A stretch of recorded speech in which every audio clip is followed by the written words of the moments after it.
All right. And we're up to game number 4 in the Commander Keen series, as presented by Xylem's Commander Kylie mod. This is Keen for Secret of the Oracle.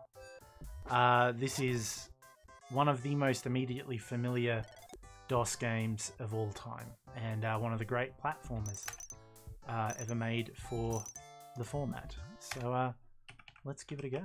I'll just check I've got my buttons right. Yeah, that'll work.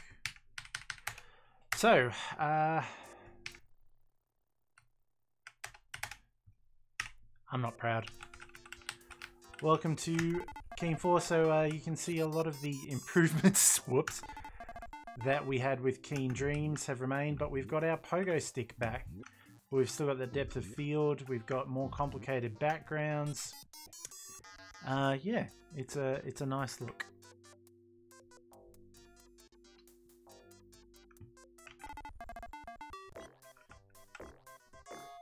Let's just turn the sound up a little. Okay. So the bounder is a useful little guy. He kind of takes the place of this game's equivalent of a pushing enemy, but you can jump on him and bound around.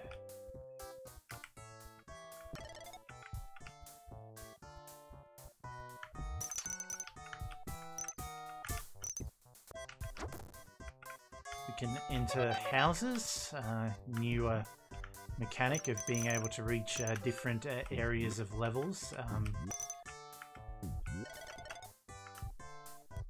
But yeah, this is Border Village, and it's really just here to get you sort of at home with the basics.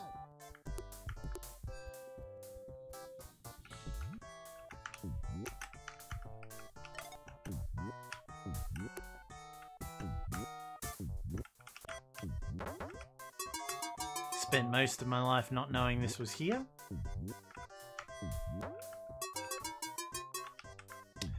So, Kylie can collect life water in this one, which collecting 100 of which gives you a 1-up, which is a new mechanic for this episode.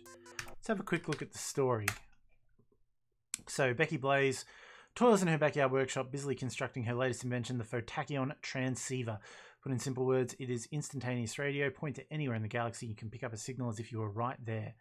After picking up a lot of very bad alien sitcoms, Becky hears a strange message spoken in the language of Omnispeak that the Vorticons taught her. Bzgrg, omen of great triumph, Zast, the Milky Way will be utterly destroyed. Can stop us now. We will remake the galaxy in the name of the Ganalek. Power to our race, power to the Shikadai. And the radio is silent. So the Shikadai are planning to destroy the galaxy, huh? Thinks Becky. Sounds like a job for Commander Kylie / Keen. Becky once again dons her older brother's football helmet, contemplating 3 questions. Who the heck are the Shikadai? Where are they? And how are they planning to destroy the galaxy? Climbing into the beam with Bacon Mega Rocket's cockpit, Becky starts up the launch sequence for Gnosticus 4, home of the Gnosticenes, Guardians of the Oracle. They owe her a favour, and she needs to get some questions answered. The launch sequence begins. Supper time, Becky, announces her mum. She walks out to the workshop. Oh, nuts, spouts Becky. She realises there isn't enough time to stop the sequence and cover the ship. Thinking quickly, she pulls out her neural stunner, points it at the door, and waits. One zap later, and her mum is frozen in the doorway. Phew, says Kylie. Honey, what's the matter? Says Becky's dad, coming out the back door. Double nuts, mutters Becky. She peeks past her mum, takes aim, and zap. So this is basically establishing that Becky, her new weapon is not lethal. It is the neural stunner, and just shocks people into being frozen, basically. After all the Vorticons we slaughtered in the first game unwittingly, Commander Keen has decided to rearm herself with a less lethal weapon. Once at Gnosticus 4, a council page runs up to her. Oh, Captain Kylie, he begins. That's Commander Kylie, Becky corrects. The Shikadai were here, and they kidnapped the members of the High Council and took them to the Shadowlands far to the west. They didn't kill them, Kylie asks. Impossible. They're immortal, says the page. So they just made sure they weren't able to activate the Oracle. Well, I'll just go get them, Kylie says, turning with heroic determination. But Captain Kylie, they also left a bunch of horrible creatures and traps to guard them, says the council page. Well, I'll just go get them carefully, then, Kylie says over her shoulder. She turns to walk out the door, stops, turns, and addresses the page. If you call me Captain Kylie again, I'm taking you with me. Kylie boldly heads out the door as the page mutters, sorry. Commander Kylie hops in her beam with Bacon Mega Rocket and heads for the Shadowlands. So we are in the Shadowlands. We are rescuing the 8 members of the council. Let's do Slug Village because it is meant to be the second level. So the most common enemies in the game are the poison slugs, for whom this level is named.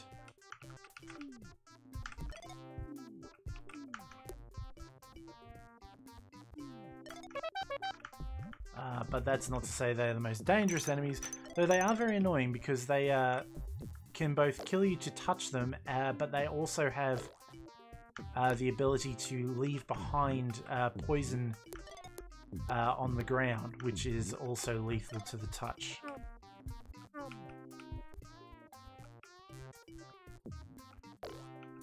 Oh! I was standing a little closer to him than I thought. This is why I got all those 1-ups in the first level.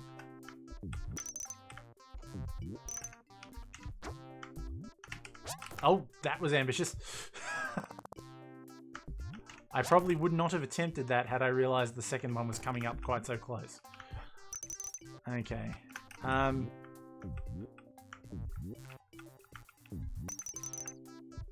Sky Pest are a particularly annoying enemy, because they move very randomly. They don't have a set pattern, and they can change their movement direction very suddenly. So Slug Village is a level that encourages exploration. There is actually no reason to come down into the underground section of the level and play straight. It's a pretty quick run through the top section, but there's plenty of points and things. I can't go this way, can I? Have to go the other way. Plenty of points and things, also a good chance to stock up on some ammo, head towards some extra life. Like Keen Dreams, this game does have oh yeah, there's the path there. Like Keen Dreams, this game does have essentially save states. You can save in level and the game will save the exact state that it's in. Which I will probably abuse to quite some degree, because I'm not that good. That said, I didn't think I was that good at Keen Dreams and we still knocked it over in an hour, so, you know, maybe I'll prove myself wrong and do this pretty well.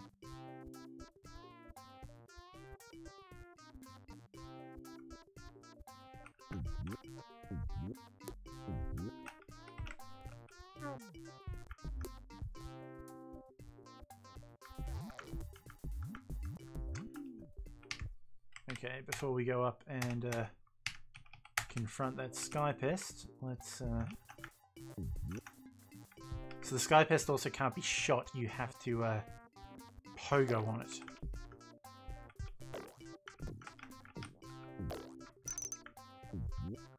Come on, Bounder. So if you do get on a Bounder, they will kind of, you can steer them to a degree.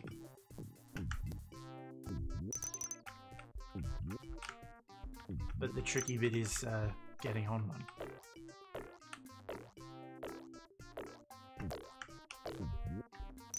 Ah, that'll do.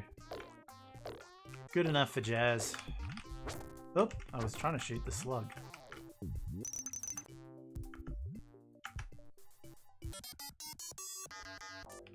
Alright, the Perilous Pit. This is level 3. And sort of the end of the first world of this game, to the degree that it has worlds.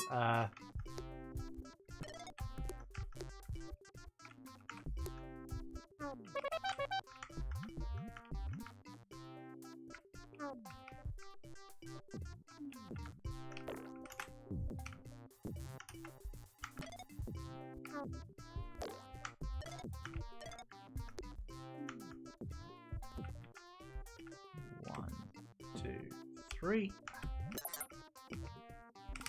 No. 2, 3. Yeah, the game doesn't have like official worlds in the same sense as Mario does, but the levels appear on the map in little sets, with one exception. So I always kind of did think of them as sort of worlds, and I like to do them all together.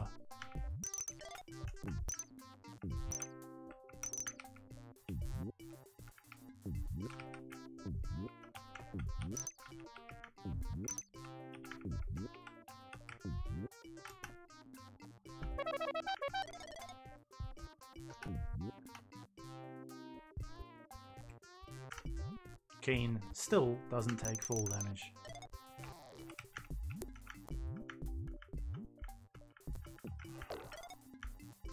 We'll get the blue key. I don't really need to do this now, but I might as well. Just a little blue key chamber there.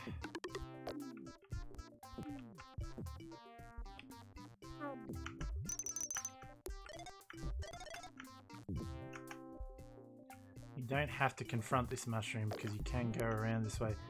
So there is actually a secret up in this top area. See if I can get the mouse on it.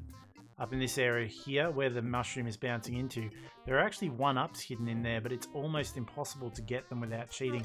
It is doable, but it's a very risky move. I wouldn't usually do it myself, but we'll give it a go. Yeah, no.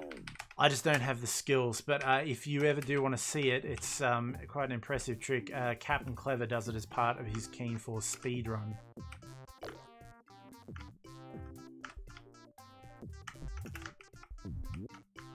So we flick the switch to activate this elevator, which will take us up here.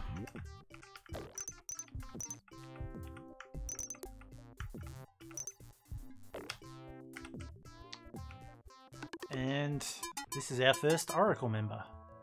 Thank you so much for rescuing me. I'll return to the Oracle Chamber immediately. No sweat, oh Guardian of Wisdom. Okay, so we're back in the Shadowlands. So that's the first little group of levels done. This one sits off kind of on its own, Hillville. But let's have a look at the rest of the worlds. So we've got the ice area up here, Crystallis, and the caves there. Over here we've got the pyramids, the forest of pyramids. There's 4 levels down there.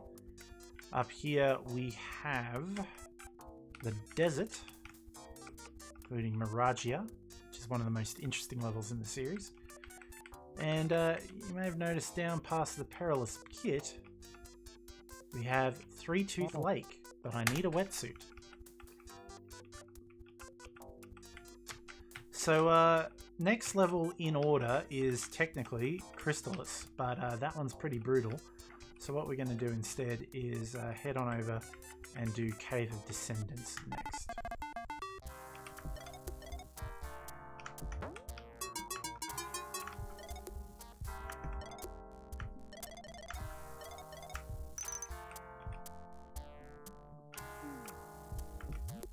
Oop. Yeah, so some of the rocks are scenery and some of them move when you're not looking.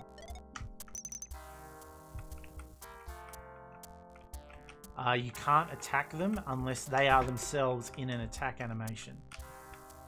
Come on. Oh, damn it.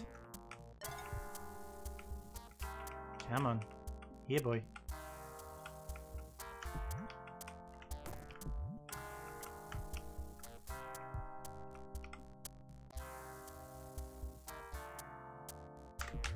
Oh. Ouch.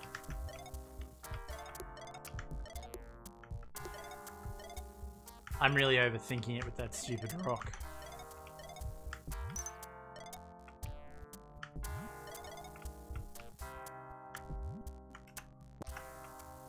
Largely better off avoiding it. Right now. Ooh. Okay, yeah, that's right. So this is... That's how you do it. Okay, so I need the key before I go in there. Actually, I need 2 keys before I go in there.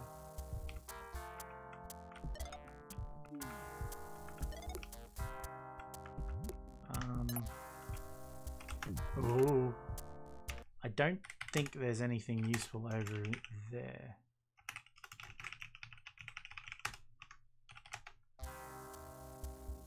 But there is a sky pest waiting to kill me.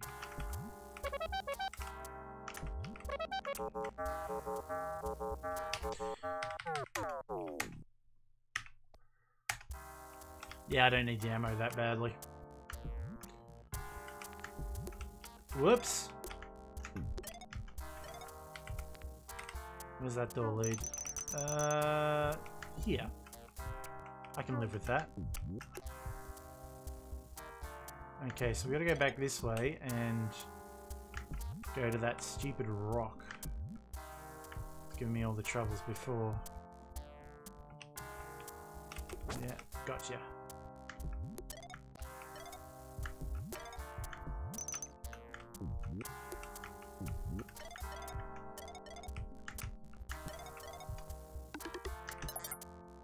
Gold key, we can now go get our council member for this stage. There is more level.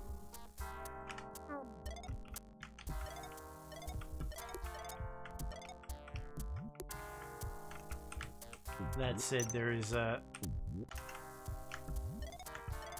no dire need to explore it further.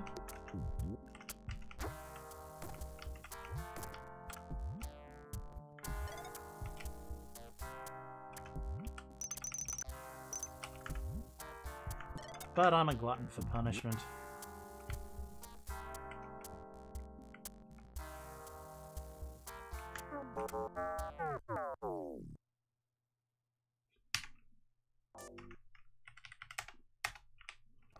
But not that much of a glutton. Let's just go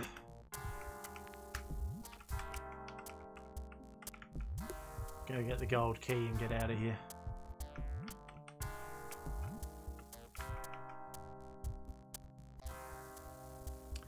Those are meant to be spears poking up out of the floor, but they always just look like shovels to me.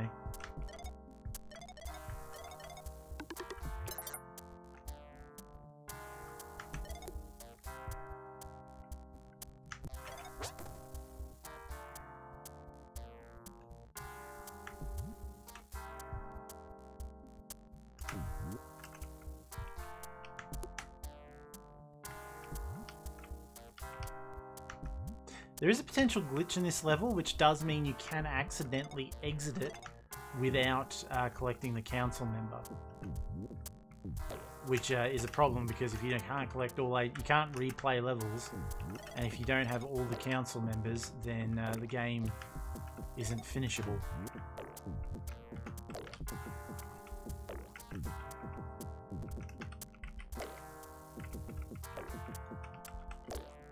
Mushroom grove here.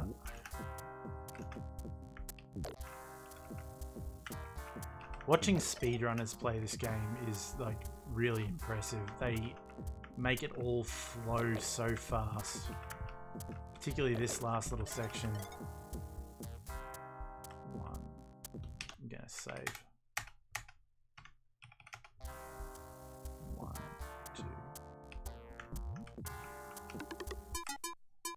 There we go.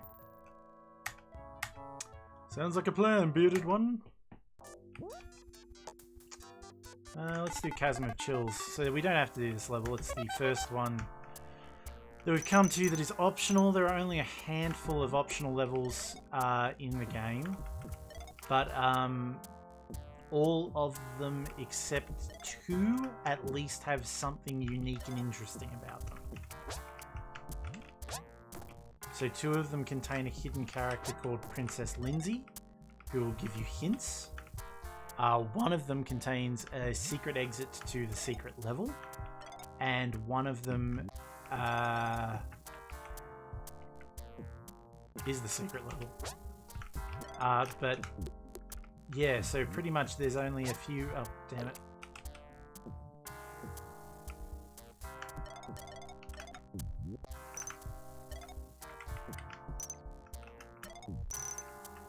So obviously for most of the mandatory levels have the council members in them. This isn't where I was hoping to end up. That is the exit. But I am... Oh, there's a lick. Oh, if I'd hit that, that would have been so impressive.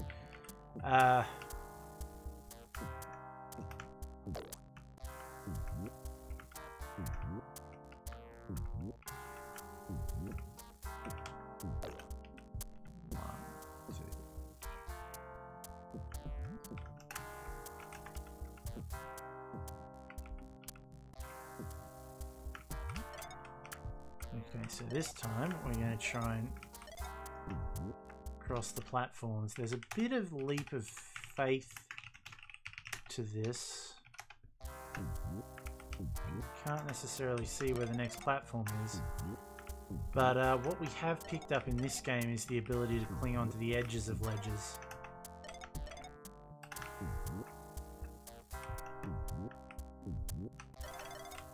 Can we get it there from here? Not quite.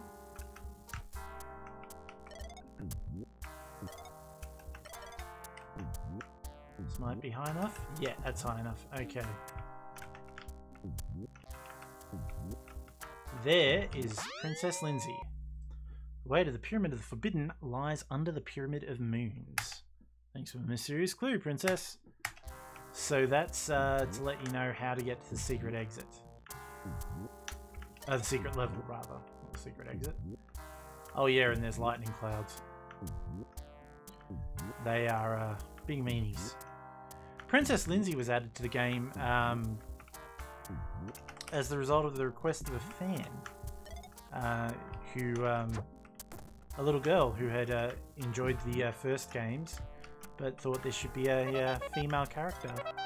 So she wrote to id Software and said, you know, you should put in a Princess Lindsay. And they did, which was pretty nice. I think that's everything of interest. That lick has taken me by surprise up here on more than one occasion. Pain in the ass. So if we get ourselves across here,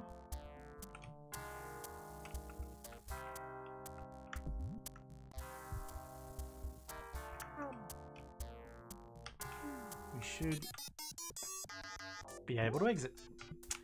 Okay, so that's another level done.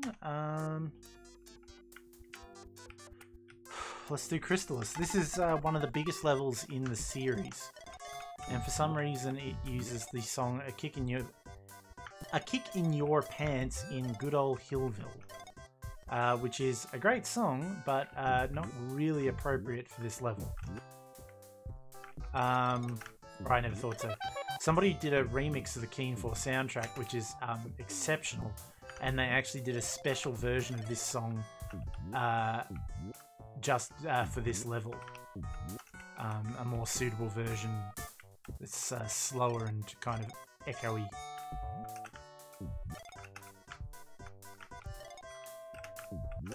Oh yeah, and I guess I should mention we've got music now. It just occurred to me that the first 4 games we played didn't have music. This one is the first one with music.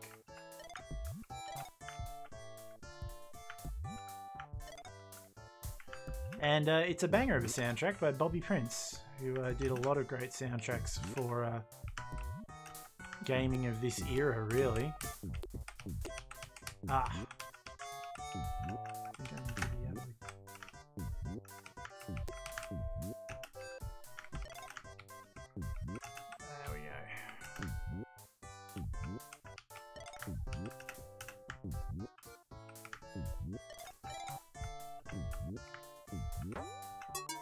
You gotta be willing to do a lot of precision pogoing in this one. Oh, a little more precise than that. Now what gem did I just get? The green one. Okay.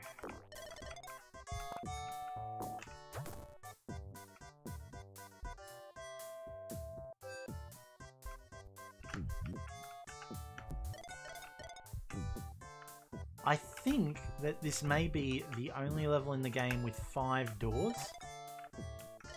So it uses one of the keys twice.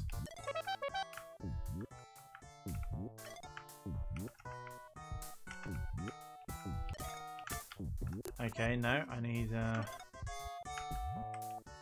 that's the red door. Whoops.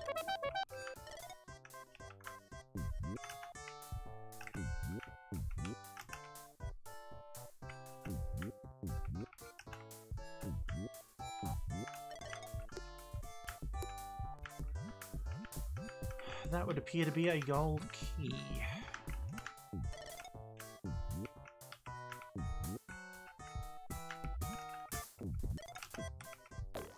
Oh yeah, and if you're expecting a 100% points run or anything, forget it. I will try and get all the levels done, as I have been working on in most of the Keen games so far. But I'm definitely not going to get all the items and stuff. It's just... it would be a waste of your time and mine.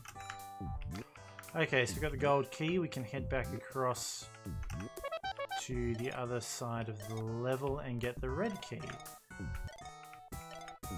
And then we've got to come back across and get the blue key.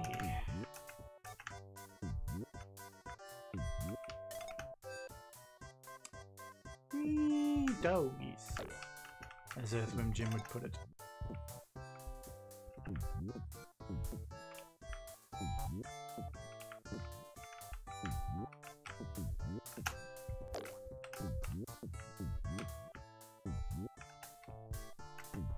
I know, I always think about how Earthworm Jim would put things, don't you?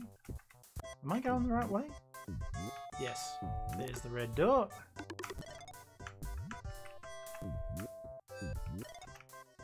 Frankly, I find the platforming and stuff in there, if you're wondering why I play on easy, it's largely because I find the platforming and stuff in these games hard enough without adding extra enemies and stuff to the mix. Okay, so that's all of the gems, I think. Pretty sure there is another blue one, but it's through the blue door, so...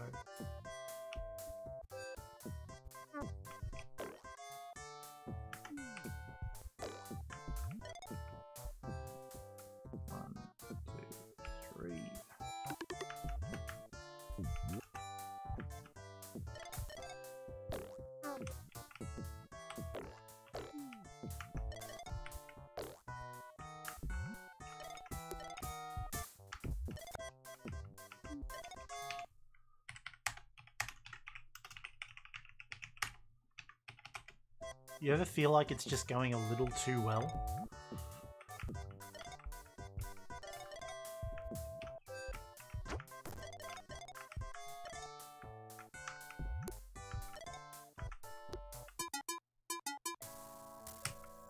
No problemo. Kylie explores the Shadowlands. We've got another one. Well, this is going surprisingly smoothly, which is usually a sure sign that it's all about to go terribly wrong. So at this point, we'll end the first part for our YouTube viewers. Please like and subscribe. I hope you enjoy the video, and we'll be back with Hillville shortly after.